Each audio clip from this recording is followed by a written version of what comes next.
Heute kam die nächste SBC zum FUT Phantoms Event raus, nämlich zu Dusan Vlahovic. In diesem Video gibt es jetzt wie immer den Überblick, lohnt sich die SBC, ja oder nein. Schauen wir uns die Karte erstmal an. Vlahovic spielt für Juventus Turin in der italienischen Liga, kommt dazu aus Serbien. Er kann Stürmer spielen und Mittelstürmer, das ist okay. Er hat 4 Sterne Skills und 4 Sterne Weak Foot, was echt in Ordnung ist, genau wie seine Arbeitsrate mit Hoch-Mittel. Mit 1,90 m ist er eher ein relativ großer Stürmer. Der schnellste Spieler ist Vlahovic leider nicht, er hat nur 83 Antritt, was für eine offensive Karte jetzt echt nicht so gut ist. Dafür überzeugt er aber beim Schuss, hier hat er zum Beispiel 93 Abschluss, das ist schon ziemlich stark. Beim Passen ist er nicht ganz so gut, wobei das auch in Ordnung ist. Die Dribbling-Sets sehen eigentlich auch nicht schlecht aus, hier hat er echt ein sattes Upgrade bekommen. Beweglichkeit und Balance sind jetzt nicht übertrieben gut, geht aber noch in Ordnung. Dazu hat Vlahovic aber noch eine ganz gute Stärke mit 93. Als Trades hat die Karte übrigens noch den Finesse-Shot-Trade, das ist ja auch nicht schlecht. Beim Chemistry-Style würden wir ihm an sich einen Engine geben, so kann man vor allem die Dribbling-Werte noch weiter verbessern, aber auch das Tempo. Wenn du ihn aber auf Lengthy haben willst, kannst du ihm zum Beispiel einen Hawk geben, so bekommt er dann eben den Accelerate. Kommen wir mal zur Linkbarkeit. Juve hat natürlich ein paar Karten, zum Beispiel Moise Kean, Chiesa, Cuadrado, Paredes. Das sind aber eben viele SBCs und Objectives, die man auch erstmal im Verein haben muss.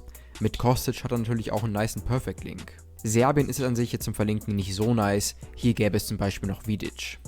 Bevor es weitergeht, kannst du jetzt gerne mal ein Like und ein Abo da lassen, um uns zu unterstützen und schreib doch gerne mal rein, wie du die SBC heute findest.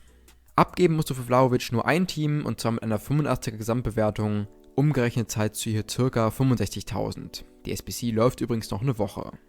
Schauen wir uns mal Alternativen an und hier gibt es außer der italienischen Liga echt eine ganz schöne Menge. Zum einen Moise Kean, der hat eine PODM SBC bekommen, die ist mit 40.000 günstiger und läuft auch noch 10 Tage.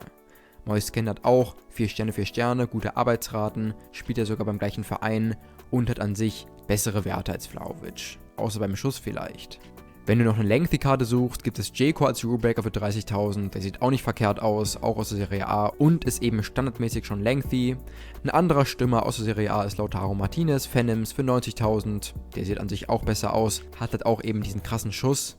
Und dann gibt es auch noch einen Hero zum Beispiel mit Brolin für 70.000, auch der ist ein günstiger Serie A-Stürmer. Ich könnte hier auch noch ein bisschen weitermachen, wie du siehst gibt es hier echt einige Alternativen. Sollte man die SBC also eher machen oder lassen? Klar, die Karte ist auf jeden Fall nicht schlecht, allerdings gefallen uns hier die Pass-, Dribbling-Stats und vor allem sein Tempo nicht ganz so gut. Klar ist das hier Meckern auf hohem Niveau, aber an sich finden wir die SBC dadurch auch irgendwie nicht so besonders. Der Accelerate Lengthy ist hier sein einziges gutes Argument, aber durch die letzten Patches ist das ja auch nicht mehr ganz so gut geworden.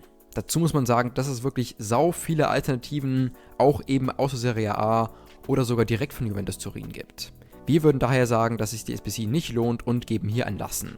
Was ist deine Meinung? Siehst du das komplett anders? Schreib uns das gerne mal in die Kommentare. Über ein Like und ein Abo freuen wir uns auch noch und wir sehen uns beim nächsten Video.